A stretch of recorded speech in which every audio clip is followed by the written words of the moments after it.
Hello everyone and welcome back to another video. And this one is, well, it's just about the card and what I achieved with it. And maybe be warned, the cat is kind of sleeping right over there. And she might like get up and... there she is. Yeah, she might get up and walk through the camera, so yeah. But this video is about the graphics card, not my cat, so let's get into it. So, this right here might be familiar if you followed the channel for a while. This is my GTX 460 SE. The SE meaning that this has 288 cores instead of, I think, 336, which would be a normal 460. So this one is slightly cut down, and it has its own category on HWBot. Which is probably why I am currently holding the first place in Firestrike for this card on HWBot by 125 points over the second in place. And yeah, since this is very possibly the only E-powered 460 SE in the world and maybe the fastest of them all? Like, I don't know. Only 3 people have submitted HWBot scores. And on 3DMark's own ranking, the best verified score was almost 150 points lower than what I got. Like, I was not using LOD. The second in place guy on HWBot was using LOD, who I beat by 125 points without using it and with a weaker CPU. So he was using a 5960X, I think. He got around 25,000 CPU score. I'm still on my 1800X and got, actually, for whatever reason, the one I submitted had a really low CPU score, so I was under 21,000. Which, I don't know, my CPU can do 21,600. But for whatever reason in that one, the CPU score was very low. Yet my graphics card score was very high, which is why that was the highest score. So, my final score, if I remember correctly, was a 3,191. The previous best, who is now second in place, was 3,066. So that's 125 points, I think. And yeah, since I wasn't even using LOD and it's allowed on HWBot, yeah, I can very possibly get 32,000, not 32,000, 3,200. With this. And also the E-power is very, very, very badly attached at the moment. This might not look that different from the 970, it performs very different from the 970. So, the E-powered 970 had 30 to 50 millivolts voltage drop, depending on how much, under load it was 30 to 50 millivolts. Depending on how heavy the load was, it was like shifting more towards the 50 millivolts one. This one drops around 80 to 100, which is pretty bad. So yeah, the connections on here are, like there's 5 V-core connections and 4 ground connections at the moment. Oh no, actually I think there's also, yeah, the one on the back is the 5th. So there's 5 V-core, 5 ground. Is it? Yeah. And like, yeah, that's not that great. I would like to have at least 6 of each, and I would like to have them in a better state than what they are right now. I wanted to like scrape off the solder mask with a Dremel. Didn't end up doing that because it was late in the evening and I didn't feel like it, so I just literally took a screwdriver and scratched a bit off on the card. I wanted to remove the solder mask on the E-power as well. Which to say, this is a new E-power. Like you can see, this is a brown PCB and it looks different. It has a different 3.3 volt regulator. This is what remains of the 580 twin frozer that I repaired in the last video. Because, well, I have modded it a bit, I had some fun with it, and then I decided, well, I have a better Founders Edition card, and so I just cut this one. And now it's e-powering this card. And got me to a first place on HWBot. Yeah. So the settings I ran at is 1.7 volts on the memory, which is still on the stock VRM. And I think at peak, I think I actually made the score at less. So I made the score at, I think, 1.13 volts behind the core, which was like 1.2, 1.21 on the E-power, which is actually pretty low. And the reason why I was running such a low voltage is basically the only heatsink that I have is this one that fits on the card, because this is the only heatsink that like clears the E-power and has mounting for the GF104 GPU, because it's not the standard NVIDIA square. It's like this rectangular shape, and so I can't use my water block, and I can only use that air heatsink because it's the only one that fits. And it is quite powerful, but the card was getting in the mid 50s when I ran high voltage, and that was just getting too hot. Like it was, the heat was a bigger problem. Like the reduction in clocks I got from heat was bigger than the increase in clocks I got from voltage at that point. Which, yeah. So that's why I ran such a low V-core. And memory is 1.7 volts also. Like I tried 1.8 volts because before I cut this card, I ran the memory on that one at 1.8 volts and it kept scaling. And both these cards use Samsung 1GB eDie. It's just that on this card, maybe because it's just a single phase, I don't know, the memory was really like getting extremely unstable over 1.75 volts. Like black screening on the desktop and just like crashing. Maybe that's because this one single phase is just like over and undershooting a lot. Don't know, maybe it's just like an earlier batch of eDie and it doesn't like voltage that much. But yeah, so 1.7 volts VMEM, 1.13-ish under like heavy load on the core. And the clocks I ran at was 999 megahertz on the core. It's, 1 megahertz under the magical 1 gigahertz barrier. Sadly, 1 gigahertz wouldn't run. Like I had it actually pass at 1 gigahertz, but without the memory pushed. And it was also getting like warmer over time. So yeah, 999 megahertz core, and then 2100 memory, or like 1050 if you're looking at GPU-Z. That is outclocking all of the cards on HWBot by far. So like that's including me, 3 people who actually submitted a Firestrike score for the 460 SE. And yeah, so one guy I think ran his card stock, like he has like 2000 something points. Then there's Tractor, like I don't know him, but people seem to know him, like he's a Russian overclocker. And he ran his card on also like a very similar heatsink. And he ran his card, I think 925 core and 1849 mem. Which is a lot lower than what I ran, which is actually also lower than what I ran for my previous score, which was actually lower than his. Which I think was because he was using LOD, I wasn't, and he was being carried by his 5960X, and I was still on my 1800X. Yeah, but now I've beaten him by quite a lot. And if I just use LOD, if I make the E-power proper, like I might actually redo all of these connections because I'm really not happy with how this turned out. Like it works. It works and it's a 460, so why should I care? But like I just like to do things properly. And those connections, yeah, I can do that. I was actually planning to use copper instead of these wires again.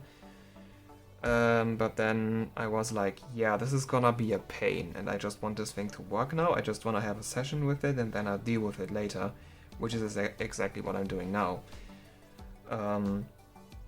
So, yeah. And then, like, the card is still cap modded from before. And actually this one cap and the MLCC that's under it used to be here-ish, and I broke it off while I was attaching the E-power, so this might be why I'm missing that 1 megahertz for 1 gigahertz core. Like this was doing impressively high core clocks from the beginning. Like before the e-power, I was able to run like 970 core, I think, at like 1.2 volts with like an unlocked BIOS. I don't know what the actual core voltage was at that point. I think it was also more like in the like it couldn't have been much higher than what I have now, because why would I run a higher clock now with less voltage? Because I was using the same heatsink back then as well. Like, but I didn't have the same cap mod that I have now back then. That might be where those 20 megahertz come from. Well, actually, it's more like now it's 29 megahertz over the previous peak. And yeah, so this is another working e-power. And I was just like, okay, this is either going on the Palette 970 or this card. And it ended up on this card because I did end up finding out that the memory VRM is actually working fine. Like previously this was putting out like 0.6 volts or something weird. Now I plugged it in, I tested it, and now it just worked again. So I just e-powered core and that's it. If I was to put this on the Palette 970, it would also need a memory VRM, which this still has the memory VRM on the e-power. And I did hook up 12 volts for it. But for some reason the memory VRM on this doesn't work yet. I don't exactly know why. Like I was looking at the datasheet for the controller and I was like, oh, I saw a pin that was labeled 5 VCC and I was like, oh shit, this needs 5 volts. I'm gonna need another one of these converters here. Then I read more into the datasheet and nope, turned out I didn't need 5 volt, it's just a 5 volt output for an internal regulator that converts 5 volts down from 12. So yeah, and then I was like, I'm gonna have to look at the datasheet again. Like there is no EN pin, like no EN labeled enable pin. There might still be an enable pin, I haven't looked that closely. But as far as I can tell, it should just work if it gets 12 volts, and it's getting 12 volts. So I'm like, why doesn't this work now? I don't know.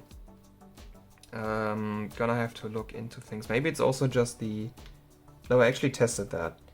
Because on a 580, if you cut the card, you have to put a different potentiometer at, like the blue one is core, the green one is memory.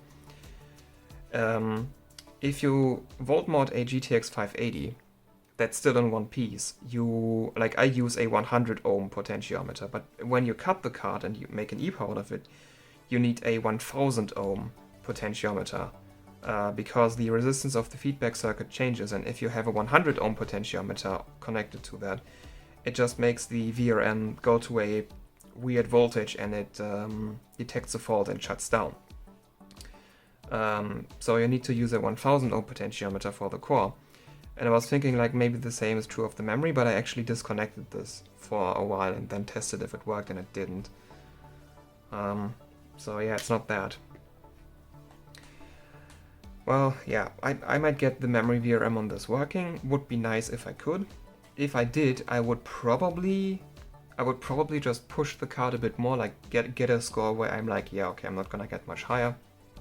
Disconnect the e-power and then hook it up to the Palette 970, so I can run e-powered 970s in SLI, because that just sounds badass to me. So yeah, and then, or I might actually put it on the, it's probably unneeded, but I still have that GTX 670, which has like a 4-phase, which is not that great, and like you have to hard mod, like there's no voltage control on that card in software. Like you have a slider, but the slider does nothing. It's always at 1.175 volts. So you have to hard mod it, and I think it doesn't have voltage control because if you raise the voltage, it might blow up. Which I think it's not gonna do now, because I actually put some heat sinks on that VRM and stuff, and like tested it a bit, and it's not getting that hot, but like this is still a 6-phase, and this has, like this can power a 580, and a 580 is like, I think you can do like, I think a 580 at 1.2 volts does like how many watts? A lot. I think at 1.25 volts you're like getting close to like 450, 500 watts or something. So yeah, a lot. And this VRAM can do it fine. I'm not so sure about the 670. It's probably fine, but I might e-power core on that one. But it's probably not gonna happen. I'm just like considering it a bit. So yeah, and then there's also the can I put it like this? Hey. Then there's also the ePower 5 that I bought. That's coming, but that's gonna need a while. Like, it's being shipped from the US and it's probably gonna take like a month or something to arrive. When that arrives, it's probably going onto the other reference 580, the one that has both better core and memory than what this card used to have before I cut it. Because I'd really like to push that card some more. And if I go over 1.25 volts, I have a feeling that card is just gonna blow up. So I do want a better VRAM for it, and I'm probably gonna e-power that one with the ePower 5. If not, let's see, like,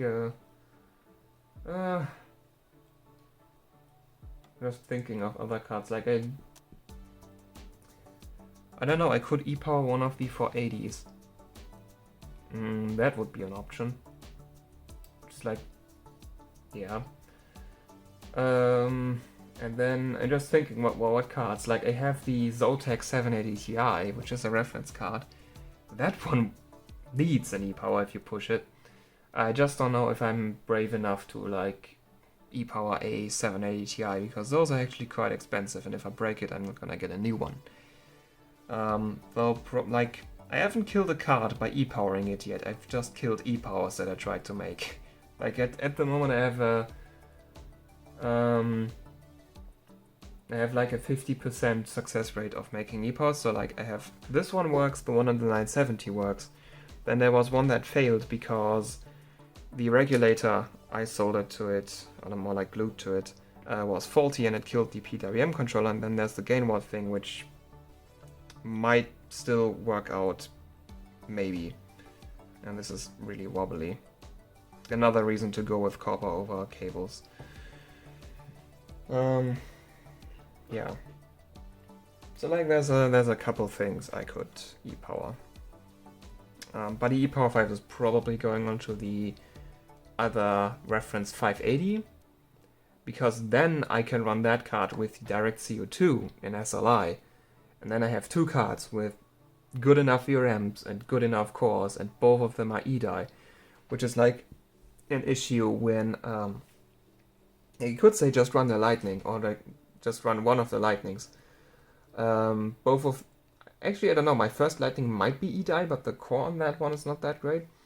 And then the second one has a really good core, but it has G-die, which is like the reverse of E-die for temperature scaling. Like, G-die likes to be hot. And actually, like, if you actually take a hairdryer and put it onto the memory chips on a G-die card, to some extent they will get fast until you make them wait for it. Like, to some certain temperature they keep scaling, they keep getting better, whereas E-die gets better by being cold. So having a G-die and the E-die card is like not that great, because one likes it cold, the other one likes it hot. And also the 580, like the second 580 with the good core, has the mounting pressure thing, which is just annoying. And yeah, like, if it didn't have that mounting pressure thing, it would probably be my favorite card. But it has the mounting pressure thing, so it's not. And currently my favorite 580 is the direct CO2. So yeah. But back to this thing. So I'm thinking of maybe just trying to get some more cooling to the card, then do LOD and like try to like, with LOD I think I'm gonna break 3200 pretty easily. I just don't know how far over that I'm gonna get. Like, I'm gonna try to get more cooling to it. I'm gonna try to like do LOD. Maybe cap mods some more. Like, I could put some multi-layer ceramics onto the card, especially the memory. I like try to reattach that broken off one. Like, there's a couple things I could still do with the card. Then like reinforce the e-power wires. Yeah. Like, I mean, if I have enough cooling, I could just like increase voltage. So, yeah. That's like a bit the plan. Like, I'm not done with this. I wanna do, like, I'm gonna do some more stuff with this card. And I don't know if there's gonna be another video with it. Like, maybe I'm just gonna run it with more cooling and then be like, hey, there's a higher score because I also used LOD and that's it. That wouldn't be really enough to make a video about it. Maybe I like modded some more, maybe completely reattached the e-power. Like, that would be sorta an interesting thing to make a video about, but yeah. As of right now, yeah, I'm just kind of happy that this just worked out like that again. Like, hook up the e-power and it just worked. No issues really. Well, I already desoldered the PWM controller for Core before, so that's probably why it didn't make any issues.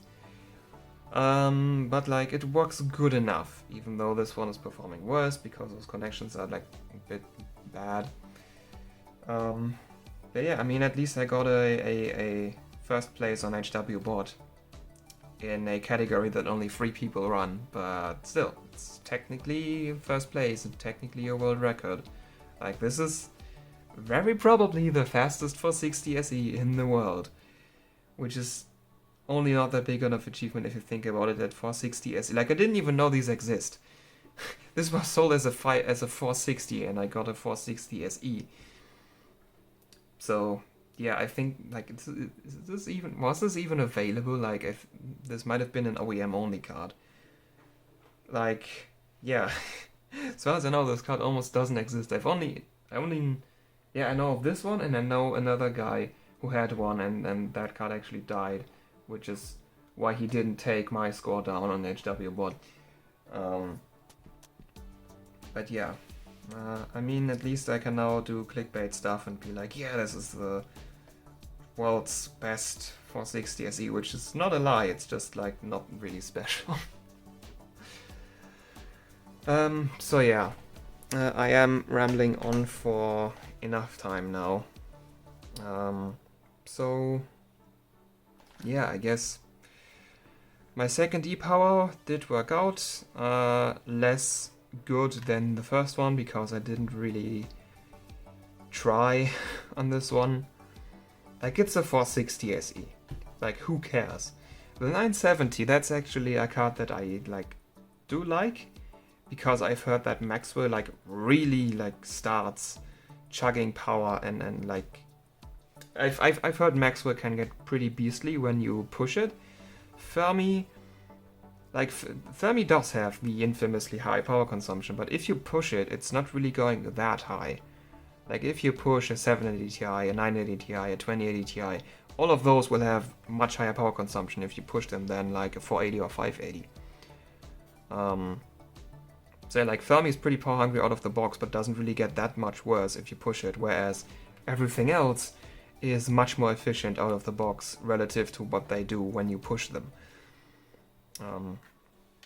So yeah, I actually don't know what kind of power consumption I'm looking at with this card. I guess up to 200 watts, but like, yeah, that's not much. So yeah. Yeah, I wanted to end the video before, why didn't I? Okay, thank you for watching, hope you enjoyed, and until next time, goodbye.